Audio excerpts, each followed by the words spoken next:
Toyota is hyping the all-new redesigned 2022 Tundra to be Hulk-like with its world-beating capabilities. Heading over to automotive news, world beater Tundra, hotly anticipated. Well, we all know that. It's been half a millennia since we got the last Tundra back in 2007. Guys, definitely stay tuned to the channel because the first sentence on here is going to bring us some excitement. Toyota's dealers this week will get their first concrete details about the brand's plans for the 2022 Tundra full-size pickup, the first redesign in 14 years. Now, in the previous months, I've made a couple videos on the Tundra. We know it's going to be electrified.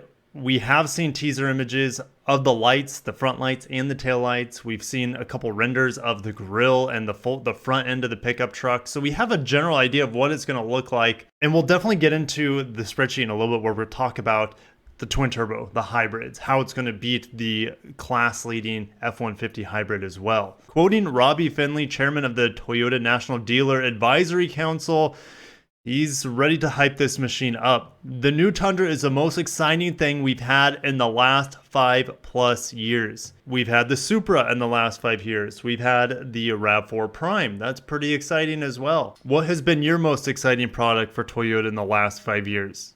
I like the Venza. I like the all-hybrid Sienna as well. Let's keep reading. I mean, I've been waiting so long for a new Tundra. We know the potential of that full-size truck market.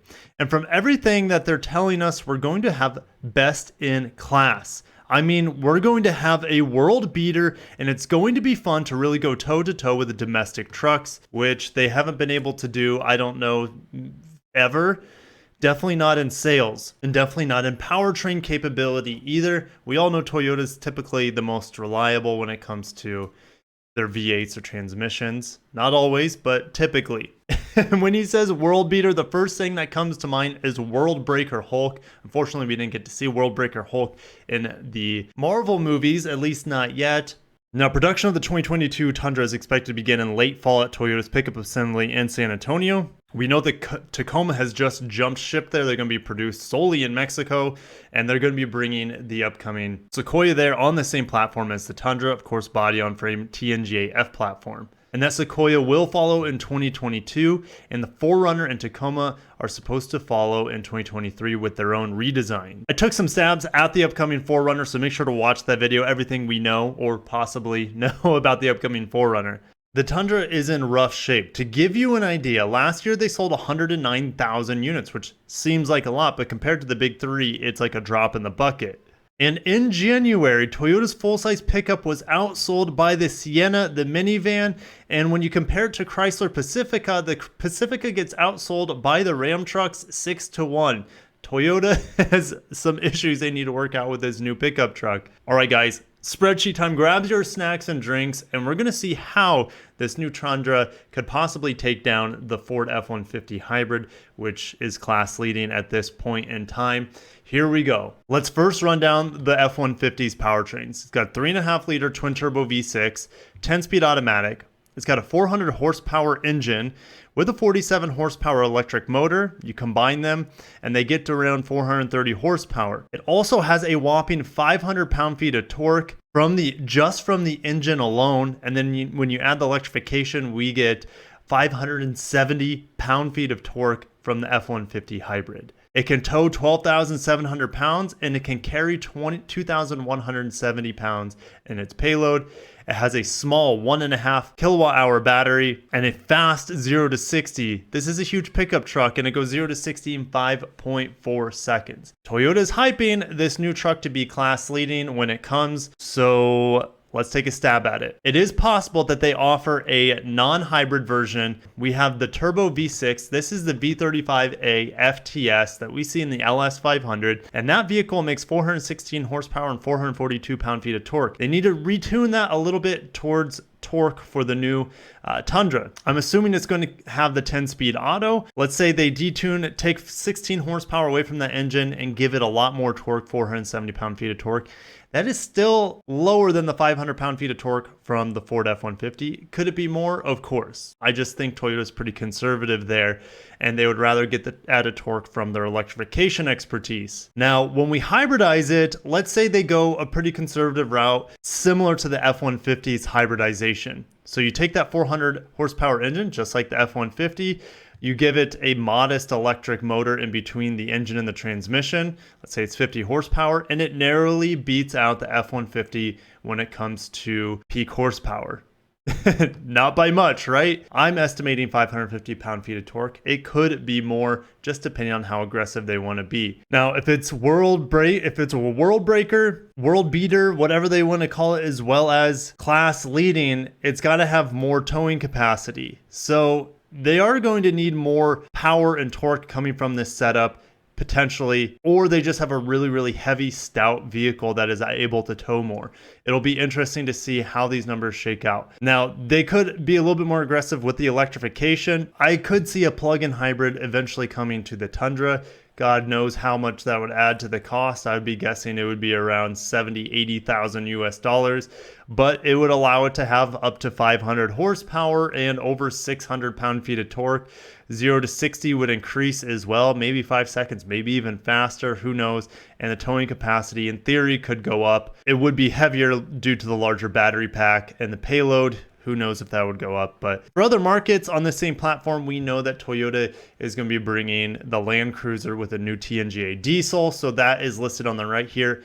I don't see it coming to America, but it would be nice to see. And guys, do you think Toyota will be able to back up their claim as a world beater, a class leading product? It will be interesting. I'll see you in the comments down below, but I have one more article I want to share with you. We're going to switch gears a little bit to Consumer Reports. We always get a kick out of Consumer Reports. You should always take it with a grain of salt. There is a lot of truth to it, but there's a lot of salt that needs to be taken with any of these articles from Consumer Reports. Okay, the most and least liked car brands, rankings based on Consumer Reports owner satisfaction survey. Now, if you want to see how they rate the satisfaction, just pause the video right here, read on that, and we're just going to go right into the list here. Tesla ranking as the most liked brand from the owners anyways. You can't argue that its performance is there, so it rates 5 out of 5. They're saying that the comfort is a 4 out of 5. I would be happy to argue that because I've sat in many Teslas and they are not the most comfortable. They're also fairly loud and very aggressive when it comes to driving on imperfect streets. In-car electronics rate high. There's no surprise there. Cabin storage, you would think it would be a little bit more, especially with the frunks that they have. Value is the worst score you can get. Even the owners know that they are spending a lot for a vehicle and they see that the car may not always be worth the value, but they're the most, in theory, they're the most happy based off Consumer Reports.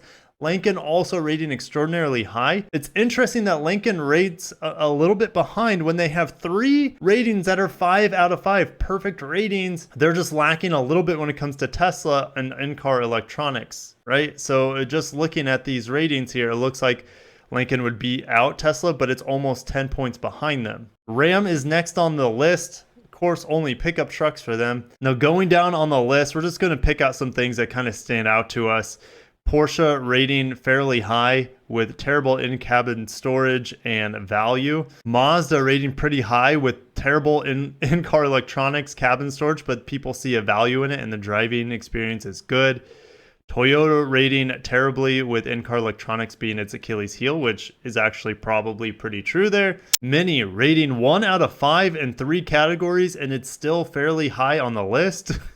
Honda with terrible in-car electronics.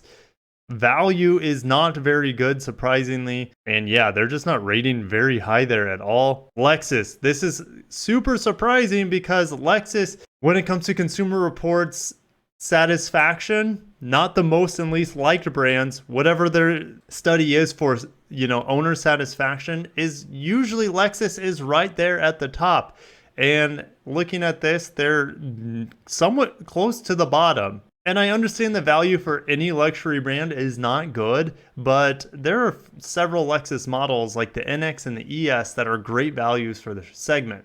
And lastly, at the very bottom, Nissan and their luxury division Infiniti ranking the absolute worst when it comes to least liked car brand. Guys, I'm sure you guys got a kick out of that. I always do. I take no stock in it whatsoever. I've met plenty Infiniti owners that are happy with their vehicles. So guys, I'll leave it there. I'll see in the comments about how ridiculous Toyota seems to be hyping up the new Tundra. They better be able to back it up. Otherwise, I'm going to give them a bunch of salt for it. And guys, salt, shade, maybe shade is the right word, guys. I'm going to leave it there. I need to finish up my review on the TLX. Weather's been so horrible. It's currently snowing. I'm going to take it out in the snow and give you guys snow impressions. I'm sure you'll enjoy it. I can't wait. It'll be a lot of fun. Test out that shouty, that super handling all-wheel drive in the snow. And guys, I'm going to leave it there.